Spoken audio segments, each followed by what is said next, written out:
Have you ever had moments of self doubt and confusion, wondering who you are and why you're here?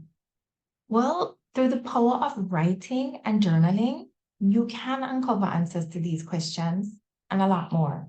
So, today you're going to learn how journaling can help you to get to know yourself better so you can open up a world of self discovery and set yourself up to create a life of your dreams. I'm also going to tell you about some pitfalls you should avoid while you're journaling for self discovery. Hi, I'm Kris, and my one goal is to help you feel free to live your God given dreams so you can finally love your life. Let's do it.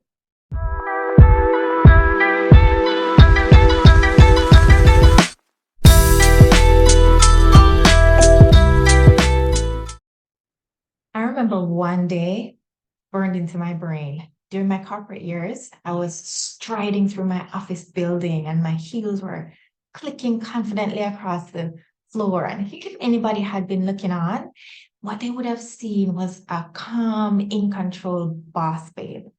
That's what people saw when they looked at me back then. A woman who had her business handled, a woman who knew what she was doing and what she wanted, a woman who knew exactly who she was, except it was a lie. My face may have looked composed, but my mind was a whirlwind of inadequacy and unworthiness and panic and resentment. I mean, who wouldn't feel the same in my situation? I mean, I had bent over backward for the people in my life, mainly my jerk of a boss at work and my jerk of a partner at home, plus everyone else who I really wanted to like me. But it felt like all I got in return was criticism and complaints because no matter how hard I tried to change myself to suit them, I always came up short. No wonder I was stumbling towards a cliff I couldn't see. I had lost complete track of who I was, and unless I figured it out fast, I was on a one way, non stop trip over the edge. Now, I know you know exactly where I was.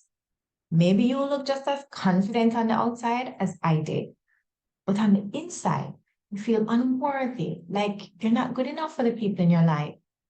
Or maybe on the outside, you look just as inadequate as you feel inside.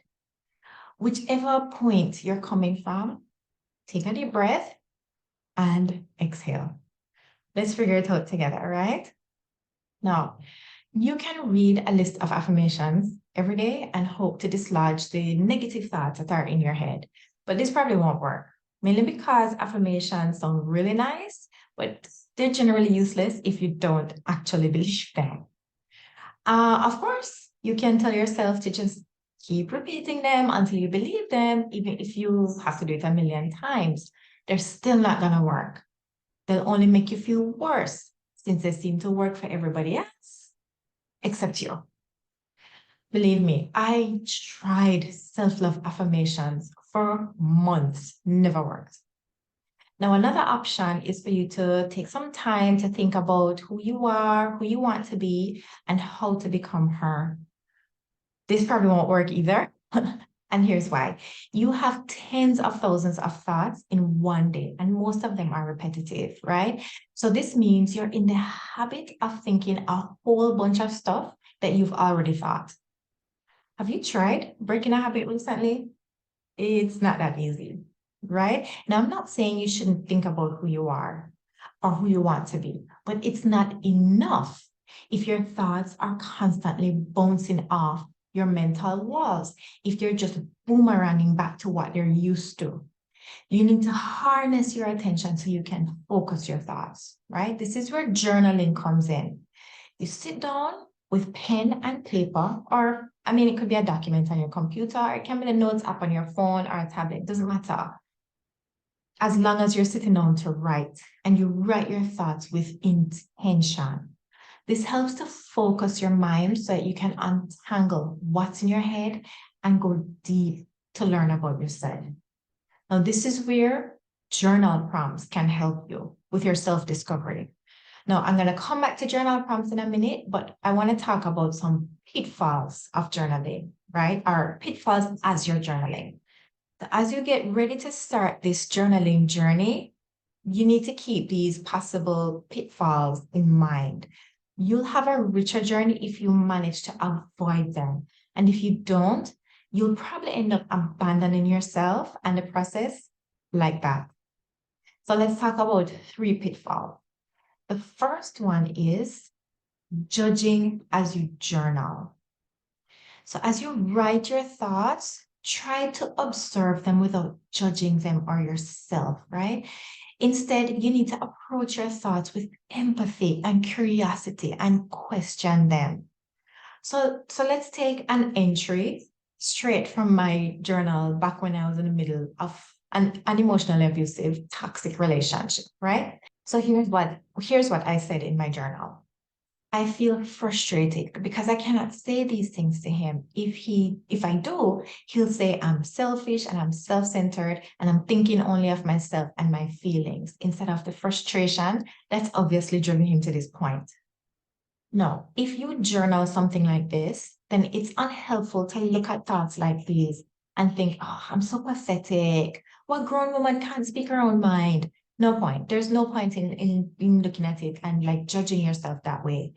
Because if you go down the judgment road, you're going to end up feeling disgusted with yourself and you're not going to go any further in uncovering what's happening in your brain, which means that you won't end up changing anything in your life, right? So instead, you can approach your thoughts like this. I didn't know I was thinking this. That's interesting. I wonder why I'm afraid of being called selfish and self-centered. Could it be that? And then you just follow that trail to the end, right? You'll find all kinds of unacknowledged limiting beliefs lurking in the dark corners of your mind, just waiting for you to kick them into the curb. But you won't find them if you judge yourself as you're journaling. The second pitfall that you need to avoid is cheating yourself of honesty. Now, look, sometimes it's hard to say the heck with what anybody else thinks about you and just be 100% honest with yourself. After all, you don't want to look bad to the people whose approval you're after. And you don't want them to believe you're a bad person, right? Which, by the way, judgment alert. But you have to be totally honest with yourself if you want to get the most out of your self-discovery journaling. If you want to get to the real you. So don't be afraid to drop your walls. It's just you and God here. And He already knows what's in your inner heart, even when you don't. So be honest with yourself so you can discover what's really in your mind. Pitfall number 3 is not being committed. You do not form a new habit by doing something once or twice. So don't expect to know who you are if you journal for like a day or two and then you stop, or even if you journal once a week.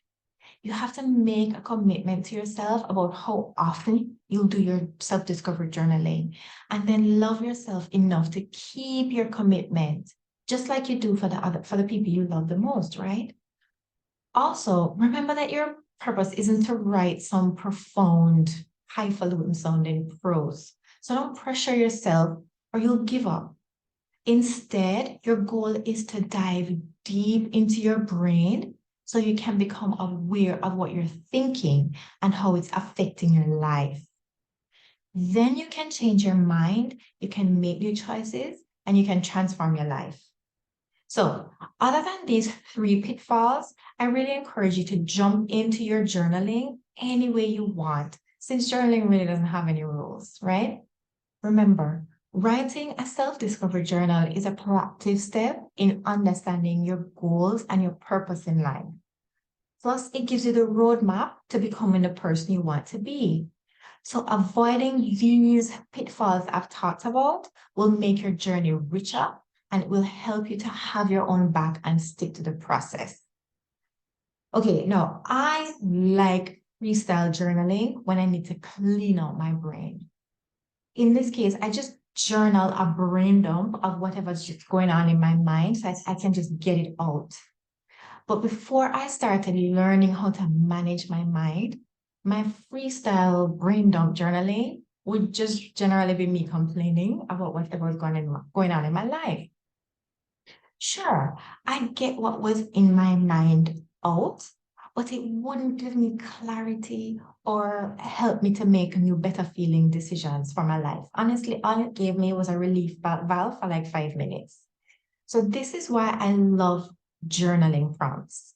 They help to keep you focused on productive thoughts so you can make productive decisions about your life and about who you want to be.